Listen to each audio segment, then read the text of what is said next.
পটুয়াখালীর কুয়াকাটায় অতিরিক্ত মদ পানে পর্যটকের মৃত্যু। পটুয়াখালীর কুয়াকাটায় অতিরিক্ত মদ পানে সাজিদুল ইসলাম নামের এক পর্যটকের মৃত্যু হয়েছে।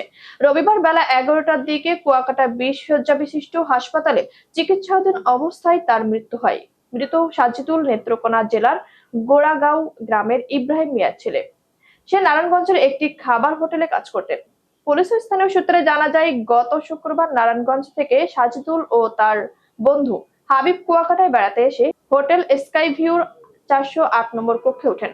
পরে ওই রাতেই সাজিদুল অতিরিক্ত মদ পান করেন। শনিবার সকালে তীব্র পেট ব্যথায় অসুস্থ হয়ে পড়লে স্থানীয় একটি ফার্মেসি থেকে ওষুধ সেবন করেও অবস্থার উন্নতি হয়নি।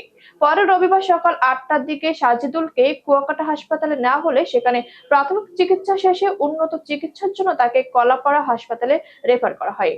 তবে তার বন্ধু হাবিব সাজিদুলের কথায় তাকে সেখানে না নিয়ে আবার হোটেল রুমে ফিরিয়ে নেন। কিছুক্ষণ পর অবস্থার আবারও অবনতি হলে সাজিদুলকে আবারও কুয়াকাটা হাসপাতালে নিয়ে গেলে কর্মরত চিকিৎসক মৃত ঘোষণা করেন।